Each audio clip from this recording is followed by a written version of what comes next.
There's something in the water in New York City. At least that's what New Yorkers claim.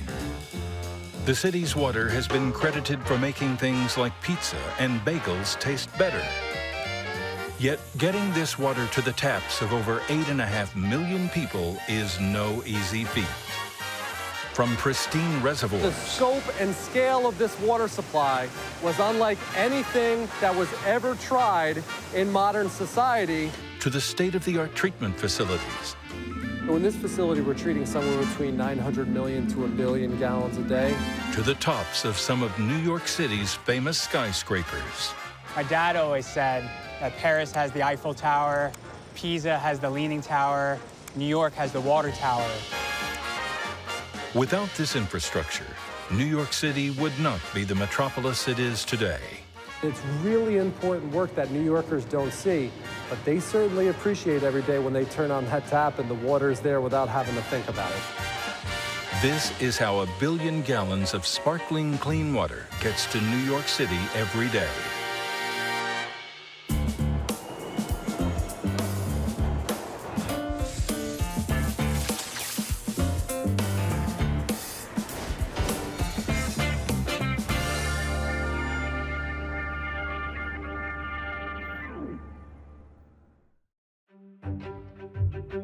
While most of the city's water infrastructure is hidden from view, there is at least one very visible piece.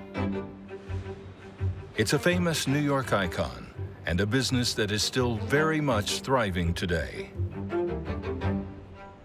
Water tanks. Hi, I'm Henry Rosenwalk, 5th generation of Rosenwalk tank. So my great-grandfather, Harris Rosenwalk, bought a barrel company in the 1800s and converted that at the time into the Rosenwalk Tank Company, which is the company you see today. From that point on, it's been passed down from father to son. My father always said without water tanks and Rosenwalk, that New York City would go dry. If you ever go down in the street and you speak to a tourist or someone who's not from New York City and they look up and they see these wood water tanks, they may think it's some archaic, non-functioning water tank on top of a building, when in fact, it's the heartbeat to the building. It's the most vital piece of equipment maybe on the roof.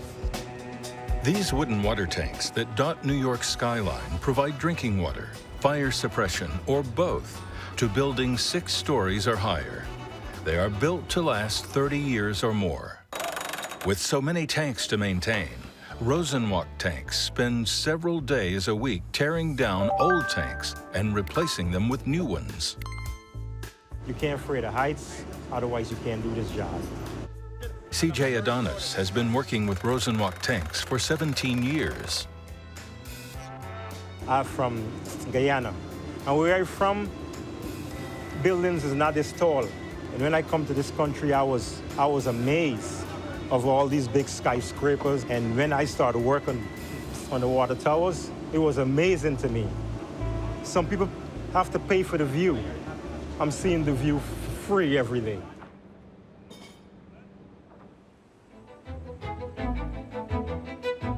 As time has progressed, there have been newer systems that have come into place and have taken the place of the wood tank. However, when it comes to energy usage, cost, and trying to value engineer something, the wood tank, from experience and from what we see in the field, has been the way to go. You don't have to have a pump running 24/7, whereas on the tank, just water is fed from gravity. If there's a power outage, you still have water in the tank. But most importantly, the fire code requires a certain amount of gallonage on a tank, so that if a fire broke out, there would always be water to put out the fire from the water tank. My dad always said that Paris has the Eiffel Tower, Pisa has the Leaning Tower, New York has the Water Tower. There's no other place like New York that you see these wood water tanks in the skyline. It's one of a kind.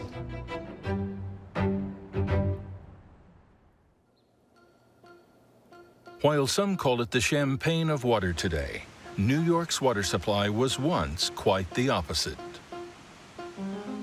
There was an editorial written in the early 1800s that described Broadway, right? We think of Broadway as this great, wide, gleaming street.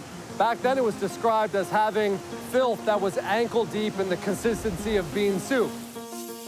And this filth would infiltrate Manhattan's water. When settlers first arrived on the shores of this marshy island, a limited amount of usable water was available.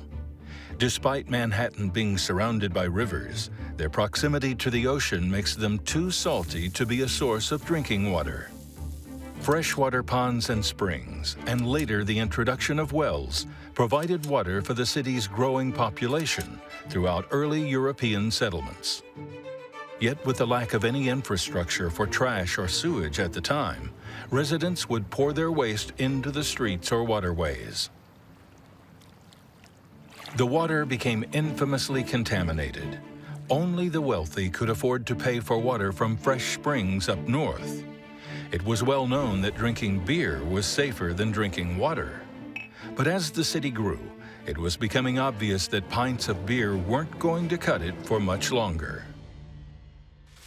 In stepped Aaron Burr at the dawn of the 19th century, before the vice president notoriously killed Alexander Hamilton in a deadly duel. Burr proposed creating a waterworks system, but in truth, only did so to pocket money for a future bank that would rival Hamilton's. That bank would become J.P. Morgan Chase.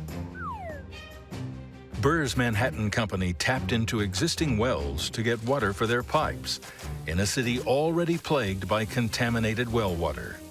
It built wooden water pipes that suffered from low pressure, froze in the winter, and suffered constant leaks. Without a proper foundation for accessible water, the city was in trouble. Yellow fever hit the city hard around the turn of the century. Mosquitoes multiplied in the sewage-soaked streets. In 1832, the cholera outbreak would shake the city to its core. The disease swept through Manhattan, spreading through water or food. The epidemic would claim thousands of lives. The tipping point was the Great Fire of 1835, which destroyed nearly 700 buildings in Manhattan. Firefighters couldn't tap into any of the frozen water sources during the cold December night, and many watched helplessly as it tore through 17 city blocks. By 1837, work was finally underway to engineer a system that would provide New York with a fresh supply of water. Not even 50 miles from the city, a water source was waiting to be tapped. The old Croton Dam was completed in 1842. An aqueduct carried water via gravity from the Croton River in Westchester County to reservoirs in Manhattan. Clean water was welcomed into the city with much fanfare. And essentially when they turned it on in July of 1842, many of these problems, fire, filth, disease, go away essentially overnight, right? It solves the public health issue.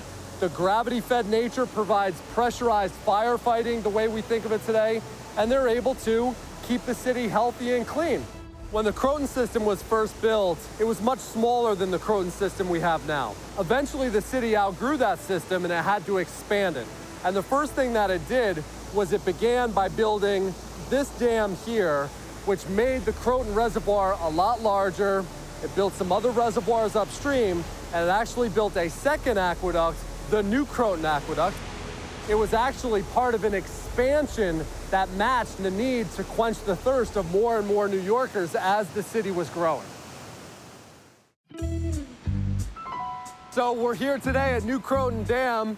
When it was built in 1905, it was the biggest dam in the world. And as you can see, it was built with this beautiful spillway that people come from all over to enjoy, because sometimes Mother Nature gives us a little more water than we can hold on to. Today, New York City receives 10% of its water from the Croton system. So even though this system dates back 179 years, it's still important to New York City today to bring that clean, potable, delicious water that New Yorkers are used to. And they made it very clear that their goal was not just to build a water supply to allow for the growth and public health of the city, but their goal was that this water supply was going to be New York City's contribution to the great public works of the great societies of the history of the world. And that was what they set out to do. And when you look at the dams from that time, they're not just great structures in the sense that their sound and the engineering on them was great, but they were also built to look beautiful and to be stunning showpieces to what New York City was capable of accomplishing when it mobilized all of its talent and its abilities to essentially provide a necessary utility to its citizens. Without water, no community, small, medium, or large, can survive. This just happened to be the solution that met the needs of New York City, and it was a brilliant solution, considered a marvel of modern engineering because of the gravity-fed nature of the system, because there were a lot of measures put in place to protect the water at its source, and because the scope and scale of this water supply was unlike anything that was ever tried in modern society after the Egyptians and the Romans. While this reservoir was a marvel on its own, soon the city would need to find more water.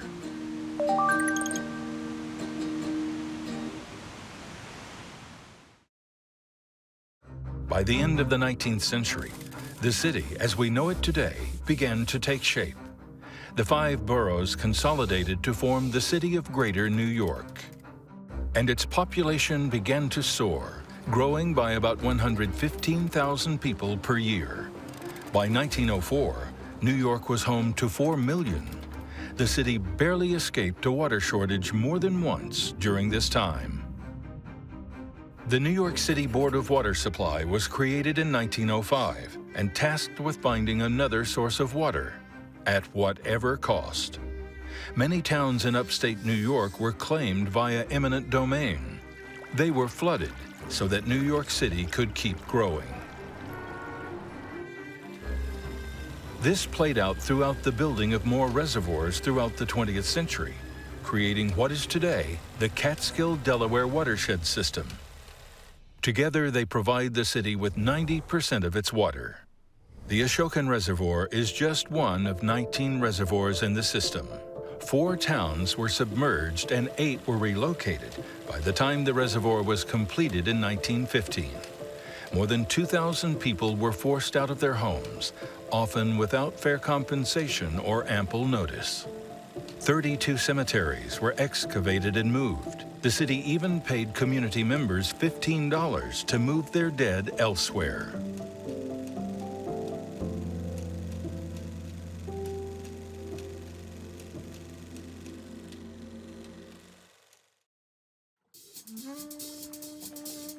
Ashokan Reservoir stores 125 billion gallons of water.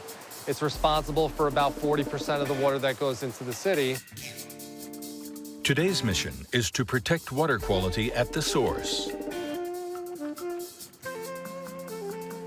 New York City has actually purchased about 180,000 acres of property over the past 20 to 25 years to preserve as forever wild, understanding that the land along steep slopes, the land that includes streams or wetlands, can actually have an effect on the quality of water that ends up running off here. The city also collaborates with landowners surrounding water sources to ensure further protection of the water. So we've had visitors in the past decade from the UK, Canada, Israel, China, Singapore, India, Colombia, literally from almost every continent, because the scientific community around the globe recognizes that what has been done here has been unique and effective.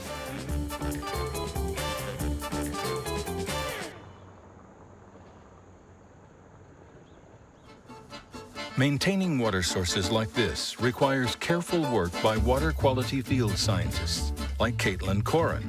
She begins her day at the Department of Environmental Protection Office in Kingston, New York, about 100 miles outside the city. Before water can be tested in the field, all equipment like these sondes must be calibrated in the lab. So the idea is that this is supposed to be saturated water, so we're trying to calibrate it to a known saturation with water aerated by a stone as our standard. And these allow us to continuously monitor other parameters such as turbidity and FDOM and algae, which are some really important parameters for understanding how our water bodies work.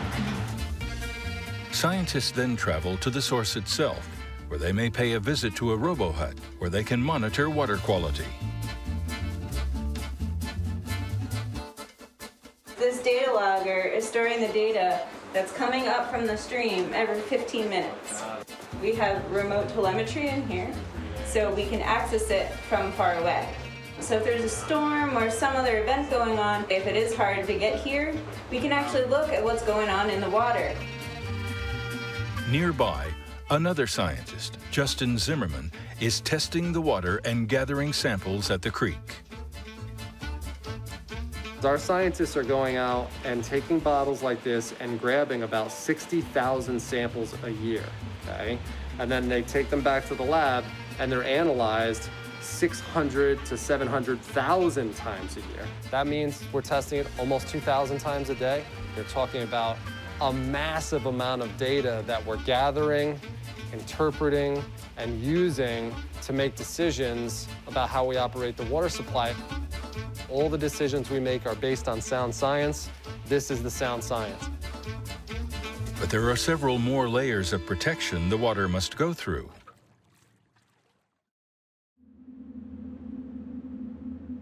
This is really the only place you can come and hear your water sing to you. Because as the water runs through these units, runs through these pipes, runs through the baffles, it creates this little hum. Don't stay too long, it'll turn your brain to pea soup. No, it won't do that.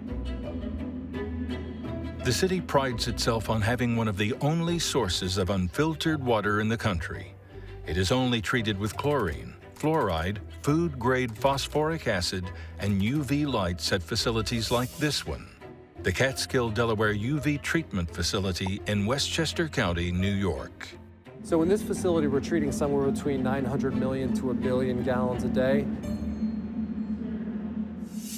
The water flows into one of the 56 tanks, each one equipped with 210 UV light bulbs. As it flows through at 1.5 meters per second, the light kills waterborne pathogens that could make humans sick. This facility, like all our facilities, are built not for the city we have today, but the city we might have 100 years from now, right? So this was built to treat more than 2 billion gallons of water. We only use less than 1 billion. Another facility located underneath a golf course in the Bronx treats water from the Croton system in this same way. We're just taking a process that happens in nature because the wavelength of UV light that we're using in these units exists naturally from the sun. We're just replicating that here in a facility for the very specific purpose of disinfecting this water so that it's clean and safe to drink. It's like a tanning booth on steroids, right? I mean, you could not go in there, open your eyes, and not suffer damage to your vision. It's very, very, very bright. The Department of Environmental Protection must think about not only providing water for the city, but also protecting it and maintaining these systems. We have a bank of hundreds and hundreds and hundreds of car batteries that will run this place for a period of time to ensure the generators kick on, because we don't want to go 1 second without making sure that the water is treated with this light. That's how redundant we think, right? We have to think that way. We're protecting the biggest city in the country. We've got to take that seriously. A facility like this has thousands and thousands of maintenance tasks being performed by city employees to ensure that this water supply runs reliably every single day. And it's really important work that New Yorkers don't see, but they certainly appreciate every day when they turn on that tap and the water's there without having to think about it. After the water is treated, it can then continue its journey to the city. Water reaches the city via 3 main tunnels, aptly named Water Tunnels 1, 2, and 3. The first 2 began operating in 1917 and 1936, respectively. The third has been in use with different sections, opening in 1998 and 2013. It is just now nearing its final stages of completion after more than 50 years of construction.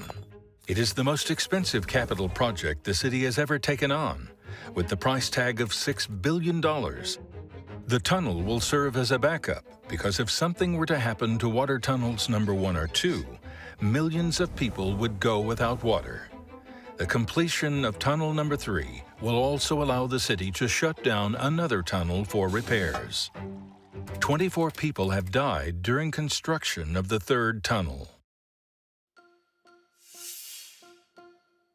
Despite its international fame, New York's water system doesn't come without its share of problems. In the early 1990s, leaks were discovered in the Delaware Aqueduct. The aqueduct is tasked with providing the city with 500 million gallons of water a day, yet it has been leaking 20 million gallons every day for the past 30 years. A solution with a $1.2 billion estimated price tag has been in the works for years. The Delaware Aqueduct Bypass Tunnel will allow the city to drain the main aqueduct for repairs and reroute the water around the damaged tunnel. Climate change also proves a threat to New York City's water supply. Droughts have been carefully monitored over the years. But the real problem the region will face is increased rainfall and frequency of storms. This could lead to more turbidity in the water supply, which is essentially muddy water. The city is already coming to grips with this reality. But planning for the future of New York City's water has always been part of the job. We know that New York City's water is heralded around the world as being some of the best water anywhere. But certainly it doesn't happen by accident, right? A lot of planning, decades, centuries of planning went into building this system, and that planning goes on to this very day. Planning for the infrastructure work that we need to do not only 10 years from now, but 50, 60 years from now to ensure that the water supply stays in good operating condition, in good state of repair.